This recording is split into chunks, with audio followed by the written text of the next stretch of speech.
Hi, it's Tim and Shana, and welcome to day 3 of your Double Unders program. We're really excited to share turning with you today, which is a huge component of successful rope jumping.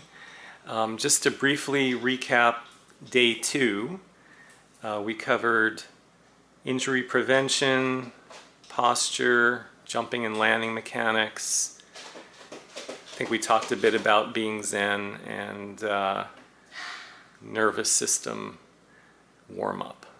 Okay, bunch of stuff, but we're moving on. And I know you're eager and excited to get jumping, but we're going very methodically because typically people just rush right into trying to do double unders without learning all the component skills. So we think this is a really sound way to do it.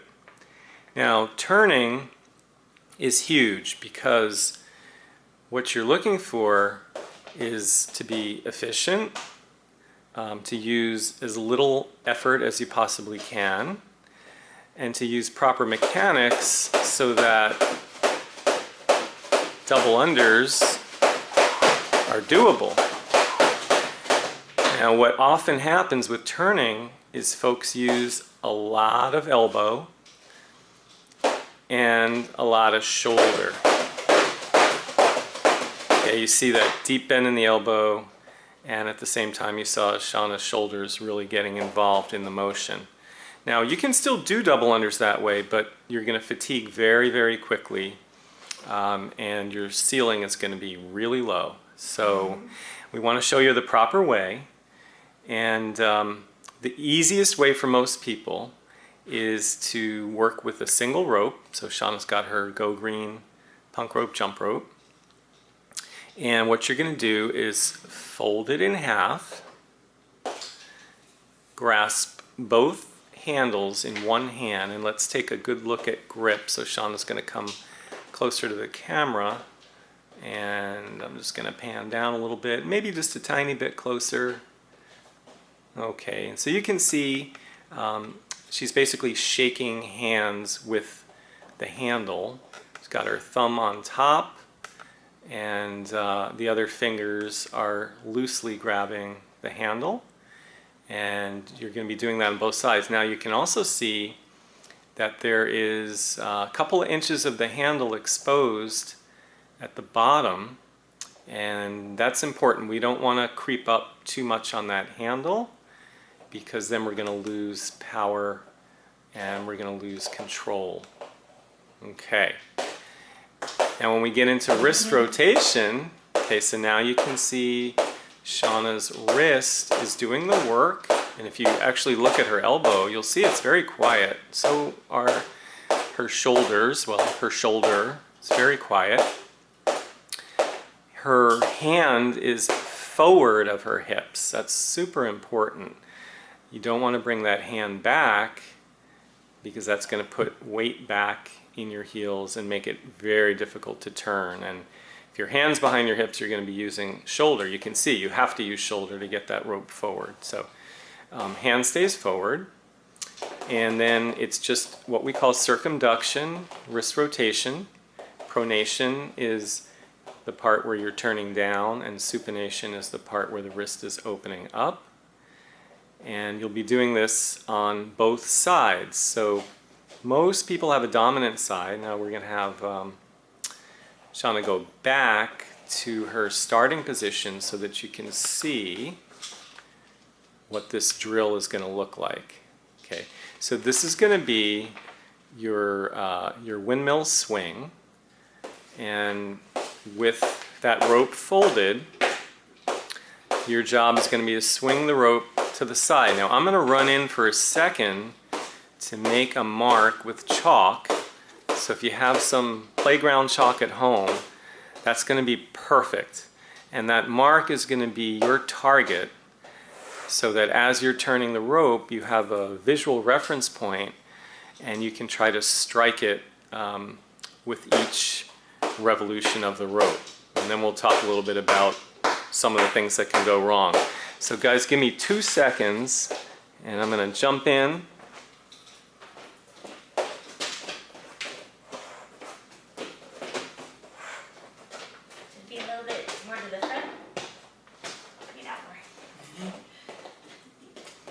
Okay.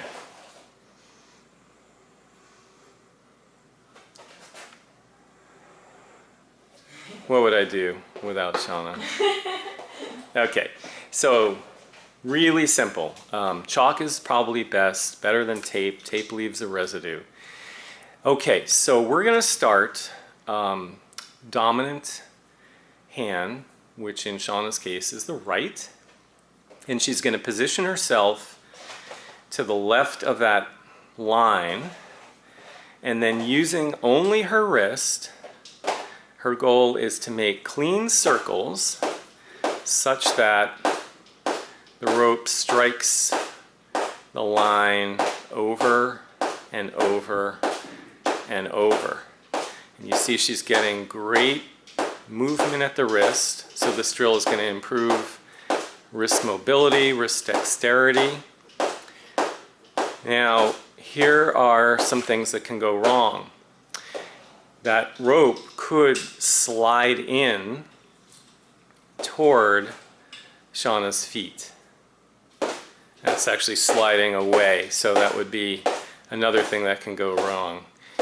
Because as it strikes, it's going away. That's fine. That's going to be the first challenge. So what's happening is the rope is coming towards the midline as it circles around, and we want it to be parallel to Shana's feet.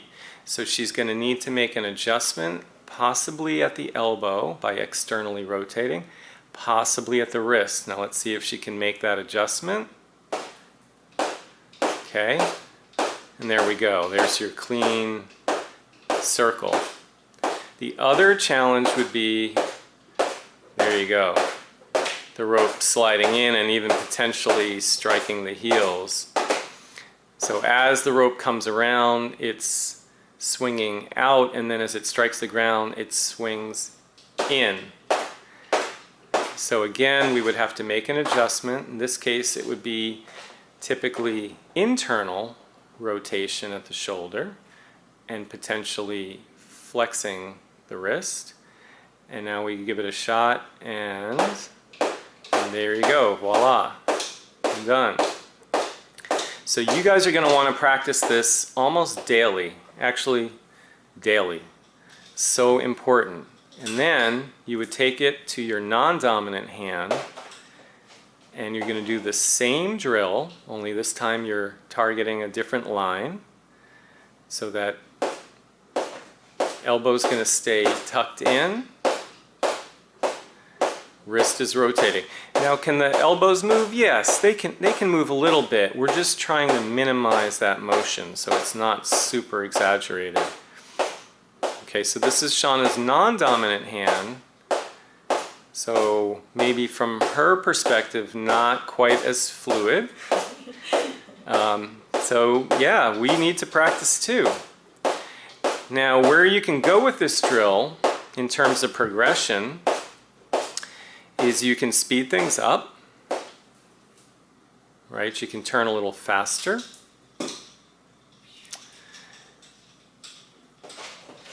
You can, okay, so we're going to go a little faster here. And then if you found that going faster messed up the quality of the turn, you would back up and go a little bit slower. You can close your eyes, so remove the visual system from the movement, and now you're relying much more on feel than on your eyes. And then finally, you can try something called a wrist trainer, which just show that to you briefly. That is a simple product we sell, which is, we'll start with one. It's a jump rope cut in half with an end cap on the end, and they're sized so that they are appropriate for people of various heights, although you may need to resize. Now you'll see this one we've sized perfectly for Shana so that as it hits the ground, you're going to notice it's just grazing the ground in exactly the right spot, which is about 6 inches in front of her feet. and then likewise on the other side. What's nice about a wrist trainer is you're only grabbing one handle, so it's easier to hold. The weight is more comparable to the weight you would be swinging if you had a single rope distributed, right, across two hands. So that's a benefit. And because when you purchase them, they're sold in pairs, you can do them both at the same time and get a sense of whether or not you're in sync with right and left, or slightly out of sync, or very out of sync. And if you're looking at a mirror, or you've got a coach with you or a partner, so you should be hearing that hit, hit, hit, hit on both sides at the same time. If you're out of sync, you're going to hear one rope hit first,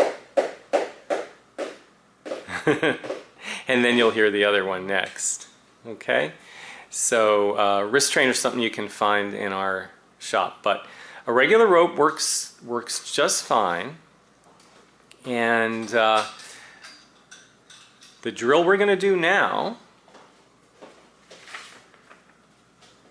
is to take the rope and we're going to perform a windmill swing for 30 seconds. So you're going to do this with us. 30 seconds starting with your dominant hand, trying to get that that swing to be as clean as you can, parallel to your feet. And then you'll recover for a few seconds, and then you're going to take it to the other side. Okay, guys, so I'm going to give you a countdown. And we're turning in 3, 2, 1, and go. Hit, hit, hit. Good. Aiming for that chalk or whatever mark you have on the floor, keeping that elbow in tight. This is all wrist. Quiet shoulder, quiet elbow. You have 10 seconds to go.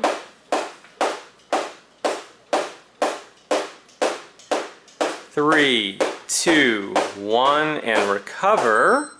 Awesome, and then we're gonna flip it over to the other side. You've got 10 seconds to just get yourself set up. You might have to move a foot or so away from the other line. And we're going in 3, 2, 1, and go. So 30 seconds on your non-dominant side. Now this side may not feel as comfortable, but with practice, you'll be able to get up to speed. And the goal is ultimately to have equal skill. 10 seconds. Equal skill on both sides. 3, 2, 1, and rest. Awesome, guys. So that's a drill that we want you to perform. Really, you can do this every day. It's not especially taxing, and it's definitely going to make a difference. Now we're going to do one more drill before we leave you. It's the windmill swing again.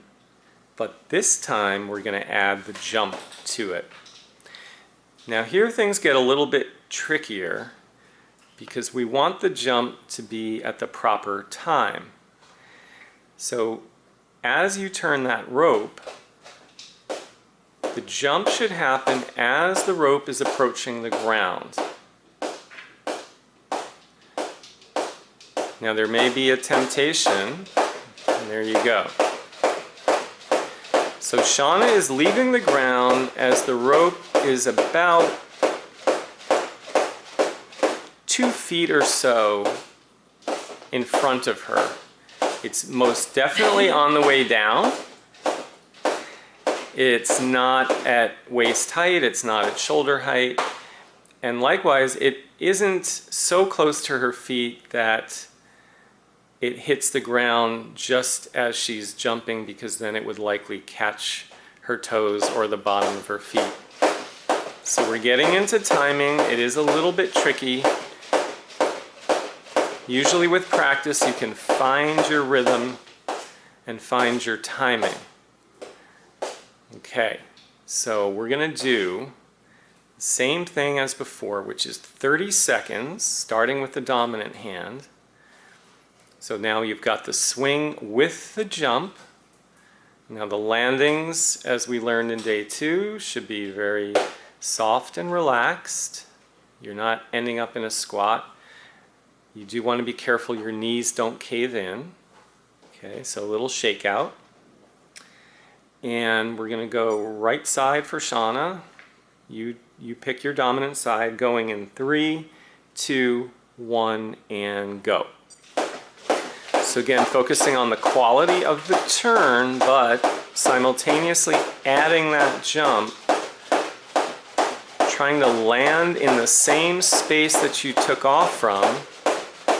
So developing good body awareness. 10 seconds. Awesome, you guys. Looking good.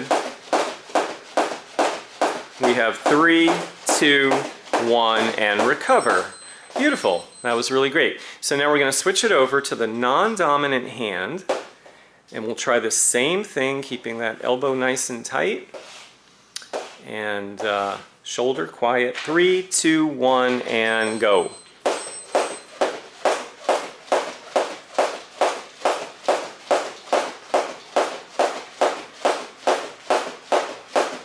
Good job. 20 seconds. Finding that rhythm, being consistent. So important. 10 seconds.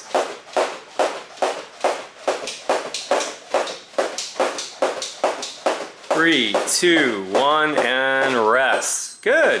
Okay, so now you might have seen, even with Shana, who's a very accomplished rope jumper, on her non-dominant side, sometimes that rope slid in slightly. Now, one thing that we didn't cover that is important is what happens if your elbows stray from your ribs, as in come way out, which is very common because that allows us to use the bigger muscles and avoid focusing on the wrist. So sometimes it's not enough to just say elbows in. We need to remind ourselves physically, and the way we do that is we can tuck the elbow inside our shirt. We can also, what Shana was showing you. Or with the swing, you can just use your hand. You can just use your hand with a swing, but that will twist your body. So you got both options. Good point. So you can tuck the elbows in, and that won't prevent them from moving, but it will give you a reminder, because there is resistance now against the movement. We do not recommend resistance bands because they're too restrictive, they're uncomfortable, they're hard to put on by yourself. But the shirt trick works really well, and then the other trick that Shana was about to show you, it also works equally well, which is to take your other hand, grasp your bicep, keep the elbow in tight, don't let it go. You're crossing that joint, crossing the elbow joint, and making sure the elbow doesn't stray away from your ribs. Okay, awesome, good. So guys, this is huge. Turning is huge. We cannot overestimate it. Your practice is to work on your windmill swings, both the dominant hand and the non-dominant hand. 30-second bouts. You could probably do 3 on each side with a little bit of recovery between. In this video, it was 15 seconds of recovery. And then after that, working on your swing and jump. Swing and jump, swing and jump, swing and jump, swing and jump. Same thing, 30 seconds per side. With some recovery built in, you could probably do up to 3 sets of that as well. So that is your homework, and keep practicing those fundamentals as well as everything we covered in day 1 and 2. Get a grip. Get a grip is absolutely right. We used to call this We're Not Trippin', the wrist trainer. Still like that name.